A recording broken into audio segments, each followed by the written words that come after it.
ସାମାଜିକ ସଂଗଠନ ମାନବ ଅଧିକାର ସୁରକ୍ଷା ସଂଗଠନ ଆନୁକୂଲ୍ୟରେ ପରିବେଶ ସୁରକ୍ଷା ଅଭିଯାନ ଶାଖା ପକ୍ଷରୁ ବାଲେଶ୍ୱର ସହରସ୍ଥିତ ସରକାରୀ ଆଇଟିଆଇ ପରିସରରେ ବୃକ୍ଷରୋପଣ କାର୍ଯ୍ୟକ୍ରମ ଶୁଭାରମ୍ଭ ହୋଇଯାଇଛି।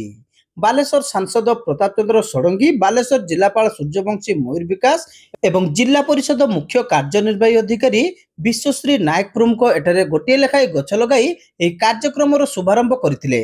ମାସ୍ର ସଦସ୍ୟ ପ୍ରସନ୍ନ ପାତ୍ର ପୃଷ୍ଠପୋଷକତାରେ ଏହାର ସଭାପତି ଅଭୟ ଦାସଙ୍କ ସଂଯୋଜନାରେ ଅନୁଷ୍ଠିତ ଏହି କାର୍ଯ୍ୟକ୍ରମରେ ସାଧାରଣ ସମ୍ପାଦକ ଦେବାଶିଷ ପଣ୍ଡା, ବରିଷ୍ଠ ସଦସ୍ୟ ବିଜୟ ଦାସ ଅଧିକାରୀ, ପୂର୍ଣ୍ଣଚନ୍ଦ୍ର ପଣ୍ଡା, ପ୍ରଣିତା ମିଶ୍ର, ଦିଲ୍ଲୀପ କୁମାର ଦାସ, ଚିତ୍ତରଞ୍ଜନ ଦାସ, ଗୁରୁଦତ୍ତ ମିଶ୍ର, ମାନସ ଚନ୍ଦ୍ର ରଥ, ଦିଲ୍ଲୀପ ଚକ୍ରବର୍ତ୍ତୀ, ମଞ୍ଜୁଲତା ବଳ, ଇଞ୍ଜିନିୟର ବିଜୟ କୁମାର ଦାସ, ଦିଲ୍ଲୀପ ପଣ୍ଡା, ଦେବାଶିଷ ସିଂ, ଲଳିତ ମୋହନ ଦାସ, ପ୍ରଦ୍ୟୁମ୍ନ ନାୟକ ପ୍ରମୁଖ ଏହି କାର୍ଯ୍ୟକ୍ରମରେ ଯୋଗଦେଇ ପରିଚାଳନାରେ ସହଯୋଗ କରିଥିଲେ।